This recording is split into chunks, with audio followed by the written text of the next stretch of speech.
కొంతమందికి, అంటే ప్రత్యేకించి కొంతమందికి మాత్రమే ఇది బ్యాడ్ న్యూస్. కొంతమంది అంటే ఎవరంటే ఎల్లో మీడియాకి కానీ, అలాగే జగన్ అంటే గిట్టనోళ్ళకి కానీ, జగన్ చెడు కోరుకునే వాళ్ళకి కానీ, ఇలాంటి వాళ్ళకి అందరికీ కూడా ఇది బ్యాడ్ న్యూస్ అని చెప్పాలా.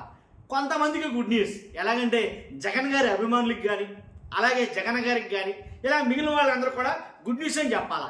ఏంటి బ్యాడ్ న్యూస్ గుడ్ న్యూస్ చెప్పే ముందు నా రిక్వెస్ట్ ఉంది, వాస్తవం ఏంటనేది రెండు రాష్ట్రాల తెలుగు ప్రజలు తెలియాలి. కాబట్టి ఫస్ట్ మీ బాధ్యతగా లైక్ చేయండి. లైక్ చేశారా? లైక్ చేస్తే నాకు మోటివేషన్ ఉంటుంది, ఈ ఇన్ఫర్మేషన్ ఎక్కువ మంది షేర్ అవుతుంది. కొత్తగా మన ఛానల్ చూస్తే పక్కాగా సబ్స్క్రైబ్ చేయండి.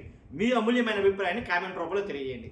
ఇప్పుడు జగన్ గారు ఏదైతే లండన్ టూర్ 10 రోజులు వేశారో, ఆ లండన్ టూర్ 10 రోజులకు గాను ఇక్కడ చాలా మంది కకావికలం అయిపోయారని చెప్పాలా నిజంగా. కాబట్టి జగన్ గారు లండన్ టూర్ వెళ్ళారో లేదో, జగన్ గారికి వెంటనే ఫోన్ కొట్టారంట సిబిఐ వాళ్ళు. ఫోన్ కొడితే ఫోన్ లిఫ్ట్ చేయలేదు, ఫోన్ పనిచేయాల. తర్వాత మరలా గ్యాపించి మళ్ళీ కొట్టినట్టున్నారు, అయినా ఫోన్ పనిచేయాల. కంగారు వచ్చేస్తుంది ఇక్కడ.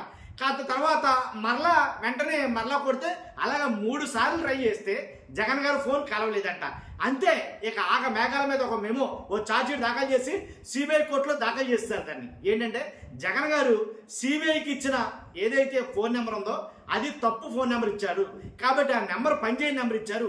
కాబట్టి ఖచ్చితంగా ఆయన ఏదైతే అక్రమాస్తుల కేసులో ఏదైతే ఆయన ముద్దాయిగా ఏదైతే బెయిల్ మీద ఉన్నారో దాని నిమిత్తం బెయిల్ షరతుల్ని ఉల్లంఘించారు. కాబట్టి బెయిల్ రద్దు చేసేయండి, రద్దు చేసేస్తే అరెస్ట్ చేసేయచ్చు అని సిబిఐ హైదరాబాద్ సిబిఐ కోర్టులో దాఖలు చేయడం జరిగింది. కాకపోతే ఇదంతా ఒక ఎత్తు అయితే కనుక అక్కడి నుంచి వచ్చినాయండి వీడియోలు, కుప్పలు తెప్పలకు వచ్చి పడిపోయాయి. జగన్ అరెస్టు, జగన్ బెయిల్ రద్దు. ఎందుకంటే సిబిఐ జగన్కి ఇచ్చినటువంటి బెయిల్ షరతుల్ని ఉల్లంఘించేశాడు, డమ్మీ ఫోన్ ఇచ్చాడు, ఆ ఫోన్ నెంబర్ వల్ల జగన్ ఇరుక్కుపోయాడు. ఆ ఫోన్ ఏదైతే ఉందో ఆ ఫోనే జగన్ పట్టించేసింది. ఇలా 1 కాదు 2 కాదు 3 కాదు, కుప్పలు తెప్పలకు వచ్చి పడిపోయాయి. మనం కూడా వీడియో చేసాం. కాబట్టి నేననేది ఏంటంటే అప్పుడు ఏదైతే జగన్మోహన్ రెడ్డి గారు వాస్తవానికి అయితే కనుక సిబిఐ షరతుల ప్రకారంగా అండ్ అక్రమాస్తుల కేసులో ఏదైతే బెయిల్ షరతులు ఏవైతే ఉన్నాయో ఆ షరతుల ప్రకారంగా ఒక మెయిల్ ఐడి, ఒక ఈమెయిల్ ఐడి, అలాగే ఒక ఫోన్ నెంబర్ ఖచ్చితంగా ఇవ్వాలి. ఎప్పుడు జగన్ గారు వెళ్ళినా సరే, ఇతర దేశాలు వెళ్తే కనుక సిబిఐ దగ్గర పర్మిషన్ తీసుకోవాలి. తీసుకున్నాడు ఆయన, అలాగే ఫోన్ నెంబర్ ఇస్తున్నాడు, ఏదైతే ఉన్నాడో మొత్తం అవన్నీ కూడా ఫార్మాలిటీస్ అన్నీ కూడా ఫిలప్ చేస్తారు. జగన్ గారు లిఫ్ట్ చేయకపోతే ఫోన్ నెంబర్ పనిచేయకపోవడం కాదు, అక్కడ ఫోన్ నెంబర్ పనిచేయలేదు. కాబట్టి ఖచ్చితంగా మనమైతే కనుక బెయిల్ రద్దు చేసేయచ్చు అని కోర్టు నడవడం జరిగింది.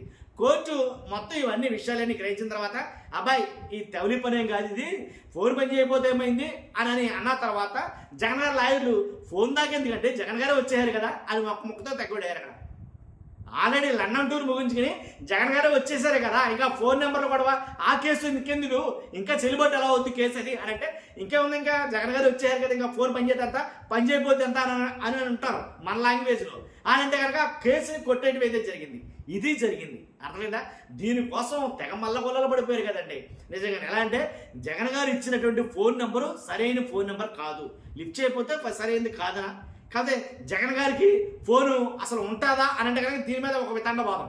జగన్ గారు ఫోన్ వాడరు అంటే అదొక వితండవాదం. జగన్ గారు ఫోన్ ఉంచుకుని ఫోన్ జోబులో పెట్టుకుని మాట్లాడలేదంట ఆయన, ఇదొక రకమైన వాదన. కాబట్టి వాస్తవంగా ముఖ్యమంత్రి స్థాయి ఉన్నవాళ్ళు ఎవరైనా కానీ ఏం చేస్తారంటే ఫోన్ వాళ్ళు మెయింటైన్ చేయరు, ఇది ఉన్న వాస్తవమే. ఎందుకంటే వాళ్ళు మెయింటైన్ చేయాల్సి వస్తే కనుక ఫోన్కే సరిపోద్ది వాళ్ళ టైం షెడ్యూల్ అంతా కూడా. కాబట్టి వాళ్ళ కింద ఎవరైతే ఉద్యోగస్తులు ఉంటారో వాళ్ళు దాన్ని మెయింటైన్ చేస్తారు. ఏదైనా ఇన్ఫర్మేషన్ కావాల్సి వస్తే కనుక ముఖ్యమంత్రులకి లేదా మాజీ ముఖ్యమంత్రి గారైనా సరే వాళ్ళు చేరవేస్తారు ఆ ఇన్ఫర్మేషన్ని, వాళ్ళు దాన్ని బట్టి మొత్తం నడుచుకుంటారు. కాబట్టి ఇది జరుగుతుంది. కాబట్టి ఇక్కడ ఏమైంది, వాళ్ళ బ్యాడ్ న్యూస్, ఈయనకేమో గుడ్ న్యూస్. దీంతో గొంతులో ఎలక్కాయ పడ్డట్టు అయింది కొంతమందికి. ఆ కొంతమంది ఎవరో మీకు తెలుసు. కాబట్టి జరిగిన వాస్తవమే ఇది. కాబట్టి 100% సిబిఐ కోర్టులో ఇది కేసు ఏమైపోతాదో, ఏం జరుగుతుందో, బెయిల్ రద్దయిపోతాయి, జగన్ అరెస్ట్ అయిపోతాడు అని అనుకున్న వాళ్ళకి నిజంగా కొద్ది గొప్ప కంటిదిరిపోయే తప్ప మిగిలింది ఏమీ లేదు. కాదు అది అసలు కేసే కాదని కొట్టిపడేసిందంట కోర్టు. ఇది నేను చెప్పాలి. మనం ఫస్ట్ అయితే లైక్ చేయని చెప్తాను. లైక్ చేస్తే నాకు మోటివేషన్ ఉంటుంది, ఎక్కువ మందికి ఇన్ఫర్మేషన్ షేర్ అవుతుంది. కొత్తగా మన ఛానల్ పక్కాగా సబ్స్క్రైబ్ చేయండి. Thank you very much.